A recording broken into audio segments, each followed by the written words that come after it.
Buzzard. Okay. In a March 21st, 2019 Facebook post, you state that you will work to make Huntington more attractive, affordable, and accommodating, yet in that same post you are critical of debt incurred by the current city administration. Right. If elected mayor, how will you improve the city of Huntington without incurring debt? One more time. In a March 21st, 2019 Facebook post, you stated that you will work to make Huntington more attractive, affordable, and accommodating, yet in that same post, you're critical of debt incurred by the current city administration. If elected mayor, how will you improve the city of Huntington without incurring debt? We do it the same way we do it at the county commissioners. We have seeded dollars, and we use our seeded dollars to supplement business, not to carry business. We spend it wisely, and I think that's critical to make the city attractive, affordable, and accommodating. I'll tell you, I live on Warren Street. If any of you have driven up Warren Street, I dare you to drive up it at 20 miles an hour without doing severe harm to your suspension. I've lived there for 20 years. It's in terrible shape. I've watched the mayor build bike trails and borrow money to do that, and we can't get our streets re-bricked. And that's the reason we moved there, because it was an attractive neighborhood. It's a nice neighborhood. It's right downtown. It's convenient for us. My wife walks to work. But that brick street has been neglected, and I would make every effort I could to keep brick. I'd preserve the buildings that we have, like the Milligan building that was demolished by Mayor Fetters. I think you can preserve brick streets, you can preserve buildings, you can put money back into the community and make it more attractive. The other thing you could do to bring business downtown is where he's putting the police station in the parking lot. It's killing the downtown businesses. They need parking, and he's taking parking spaces away to put in a police station at $5 million. So, and on top of that, he's spending $29,000 on a study for parking. I could save him $29,000 and tell him to build it elsewhere. So there's a lot of things you can do to make it more attractive, more affordable, and more accommodating. Mr. Fetters, your response, sir, 2 minutes. I guess I would respond by saying that what it takes for a community to be attractive is to unleash the abilities and the talents of the citizens that call this place home.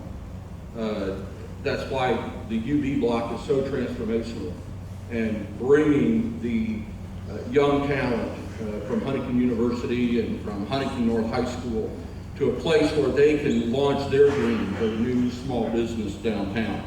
Filling up the downtown buildings like we have been, using the Main Street dollars to improve facades and accessibility and rooftops downtown. The city started out in 2012 under my administration and said, we're going to take care of 4 large buildings over the next several years. And now what we're seeing, we did that with the Wolf and Dessauer and Rotary Centennial Park, where people come and they have great Christmas celebrations, thousands of people downtown at the Christmas season to see that tree dance and to enjoy Christmas in the city. We've had music in the city, which starts actually on May 3rd. Don't miss it, downtown in the middle block. There's all kinds of vitality. We are 8 years into our farmers market downtown. People are using their talents to make Huntington a better place, and I believe they feel as though they're getting value for the tax dollars that they spend. And I think attracting people to our community and making sure they're safe, and the comment regarding the police station, our police department right now is in the same spot they were in 1904. Policing has changed since then.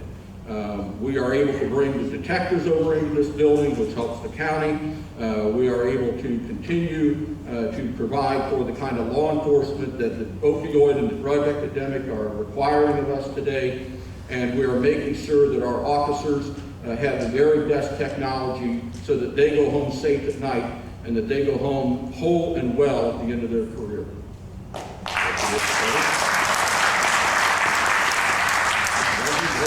Amen.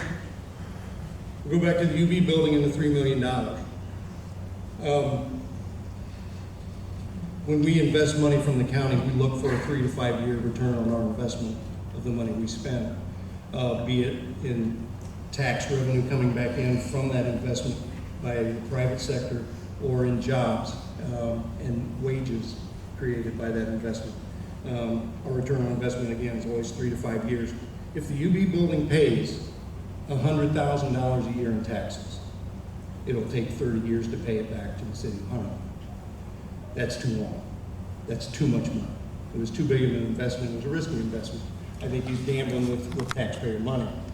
For that same $3 million that you put in, you could have taken $10,000 and given it to 300 homeowners and let them fix up their home. I think you'd have had a greater impact to the city and the neighborhoods in Huntington. So, Mr. Fetters, this question is directed to you. Okay. Your opponent has been critical of the amount of debt incurred by the city of Huntington during your administration. What is your response to that criticism?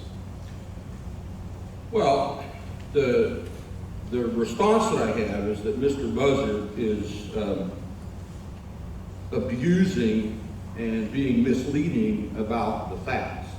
I have his card that was mailed to my house thoughtfully this week. It lists a nice list of all the projects that our administration has accomplished and the investments that we have made to make Huntington the best version of itself it can be. I would take issue with what Mr. Buzzard just said about you could take that $3 million and give it to 300 homeowners, $10,000 a pop. I'm not sure that's legal. I'm not even sure that that's good government. But honestly, that $3 million that you're talking about, Larry, would have had to been used to tear the building down and redo the lot.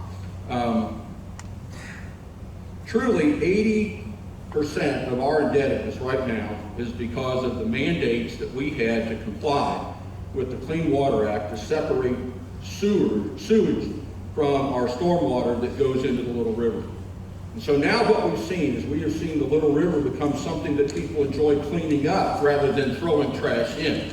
That has translated into prosperity in our neighborhoods, including 423 East State Street, where a house sold in 2009 for $102,000 and sold just last year in 2018 for $138,100. That is a 35% increase in home value because of improvements and prosperity happening in our neighborhoods and volunteers showing their love to our community, and a city that is committed to helping things happen like curbs and gutters, paved streets, and helping places like the Boys and Girls Club become vital, and making sure that we have cash to pay for a new city services building and all the things that go with it. The leftover debt of that 80% has truly been used to develop quality of life improvements, as I said before, that have been desired and dreamed of by the citizens of the city since 1965. Trails have been talked about.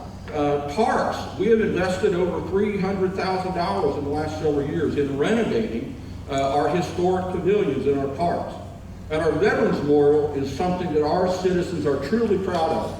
Each and every year, our Veterans Day ceremonies take place at that beautiful memorial on West Park Drive. Those are the kinds of things that attract people to come to Huntington, and they encourage people to stay in Huntington.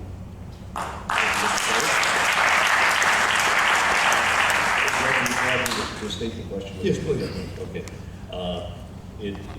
Well, again, I think if you're going to take on debt, it should be for a need and not a want. Again, bike trails, and I love the parks. The parks look great. I'll give that to Brooks. And I think the Veterans Memorial was a great project. But I would not have bonded $6 million to fix up parks and trails. I would have put money back in through seeded or other TIF monies to put into that and pay as you go.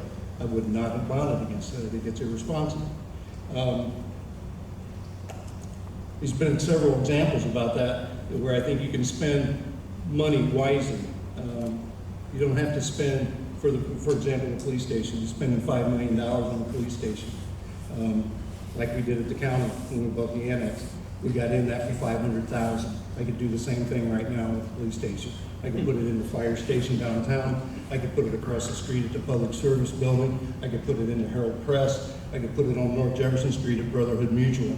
buy any one of those buildings for less than $500,000 and put $500,000 in it and save you $4. Mr. Fetters, a 1 minute response. Well, Mr. Buzzard is being naive at best and misleading at worst. To say that you can build a police station with the technology and the structure that is required to provide the kinds of security that is needed is much different than turning a trucking terminal into a suite of offices for administrative functions. Mr. Buzzard also was not at the seat of the table with a team of very talented people, architects, engineers, designers, internal people, law enforcement professionals. He was not sitting at the table when these discussions were going on about some of the very same buildings that he discussed. We started at looking, how do we reutilize the old fire station, and we began to realize that there was not even nearly enough square footage because of the city accommodating the detectives for the county and the highway and the state patrol at the old gas company, which has the potential of blocking progress for a downtown business. We felt it's important to bring that all under one roof. We had 8,000 square feet to work with at the city building. We needed a minimum of 10, and to plan for any kind of future growth and development and looking somewhere down the future, 20 or 30 years down the line, we needed about 14,000 square feet. Thank you, sir.